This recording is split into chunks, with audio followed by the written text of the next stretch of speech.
ഗോകുൽ ചേരുന്നുണ്ട്. ഗോകുൽ, എപ്പോഴാണ് അദ്ദേഹത്തിന്റെ വിയോഗം സംഭവിച്ചത്? ഒരുപാട് കാലമായി അസുഖമായി കിടക്കുകയായിരുന്നു. എന്താണ് കോട്ടയത്ത് നിന്ന് നൽകാൻ കഴിയുന്ന വിവരങ്ങൾ?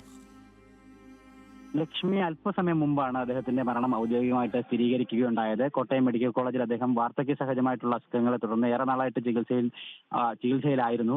അതുകൂടാതെ തന്നെ അർബുദ രോഗവും അദ്ദേഹത്തെ ബാധിച്ചിരുന്നു എന്നാണ് മെഡിക്കൽ കോളേജ് വൃത്തങ്ങൾ ഇപ്പോൾ നൽകിയിരിക്കുന്ന വിവരം. അതിന്റെ അടിസ്ഥാനത്തിൽ അല്പസമയം മുമ്പാണ് അദ്ദേഹത്തിന്റെ മരണം സ്ഥിരീകരിക്കുകയുണ്ടായത്. 76 വയസ്സായിരുന്നു ഉണ്ടായിരുന്നത്.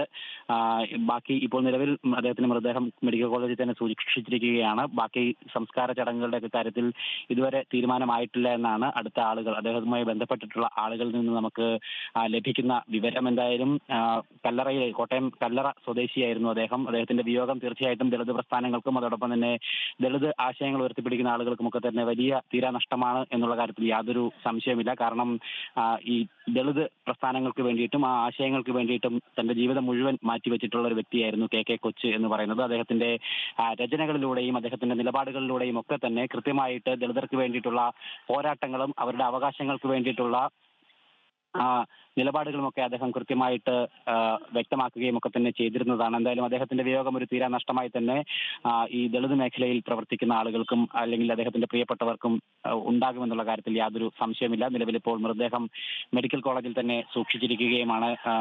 സംസ്കാര ചടങ്ങുകളൊക്കെ പറ്റി അല്പസമയത്തിനകം തന്നെ കൂടുതൽ വിവരങ്ങൾ നൽകാൻ സാധിക്കുമെന്നാണ് നമുക്ക് മനസ്സിലാക്കാനായിട്ട് സാധിക്കുന്നത്. കേരള സാഹിത്യ അക്കാദമിയുടെ സമഗ്ര സംഭാവന പുരസ്കാരത്തിന് അർഹനായ ഒരു വ്യക്തി കൂടിയിട്ടായിരുന്നു കെ കൊച്ച്. 1949 അദ്ദേഹത്തിന്റെ ജനനം. കോട്ടയം ജില്ലയിൽ തന്നെയായിരുന്നു. കോട്ടയം ജില്ലയിലെ കല്ലറയിൽ തന്നെയായിരുന്നു അദ്ദേഹത്തിന്റെ ജനനം. മികച്ചൊരു എഴുത്തുകാരൻ എന്നതിലുപരിയായിട്ട് മികച്ച ഒരു സംഘാടകനും കൂടിയായിരുന്നു കെ കൊച്ച് എന്ന് അദ്ദേഹത്തിന്റെ ജീവിതം പരിശോധിച്ചാൽ നമുക്ക് മനസ്സിലാക്കാനായിട്ട് സാധിക്കുന്നുണ്ട്. അദ്ദേഹം 2001 വരെ KSRTCയിലായിരുന്നു പ്രവർത്തിച്ചിരുന്നത്. KSRTCയിലെ സീനിയർ അസിസ്റ്റന്റായി 2001 അദ്ദേഹം വിരമിച്ചത്. അതിനുശേഷമുള്ള അദ്ദേഹത്തിന്റെ ജീവിതം പൂർണ്ണമായിട്ടും ഈ പൊതുപ്രവർത്തനത്തിന് വേണ്ടി മാറ്റിവെച്ചിട്ടുണ്ടായിരുന്നു എന്നുള്ളതാണ് നമുക്ക് മനസ്സിലാക്കാനായിട്ട് സാധിക്കുന്നത്. അതോടൊപ്പം തന്നെ ഈ ആനുകാലിക ലേഖനങ്ങളിലും അതോടൊപ്പം തന്നെ എഴുത്തുകളിലും രചനകളിലും TV ചാനൽ ചർച്ചകളിലും ഒക്കെ തന്നെ അദ്ദേഹത്തിന്റെ ദളിത് നിലപാടുകൾ കൃത്യമായിട്ട് ഉയർത്തിപ്പിടിച്ച് തന്നെ നിലകൊണ്ട ഒരു വ്യക്തിയാണ്. മാത്രമല്ല ഇന്നത്തെ സാമൂഹ്യ പശ്ചാത്തലത്തിൽ ഉണ്ടായിട്ടുള്ള പോരായ്മകൾ അദ്ദേഹം കൃത്യമായിട്ട് നിലപാടുകളിലൂടെ ചൂണ്ടിക്കാണിക്കുകയും ഒക്കെ തന്നെ ചെയ്യുകയും ചെയ്തിരുന്ന ഒരു വ്യക്തിയാണ്. ദളിതൻ എന്നായിരുന്നു അദ്ദേഹത്തിന്റെ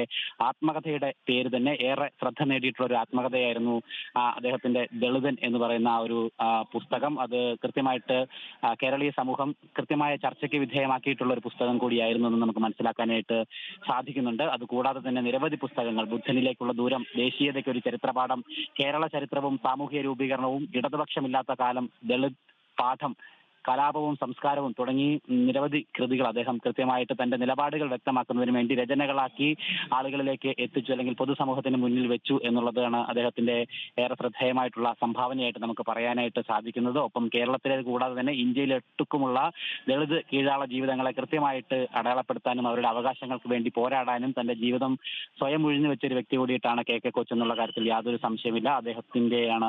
അദ്ദേഹമാണ് ഇപ്പോൾ വിട പറഞ്ഞിരിക്കുന്നത്. അല്പസമയം മുമ്പ് കോട്ടയത്ത് വെച്ചിട്ടായിരുന്നു അദ്ദേഹത്തിന്റെ മരണം. ഗോകുൽ, തുടരുക.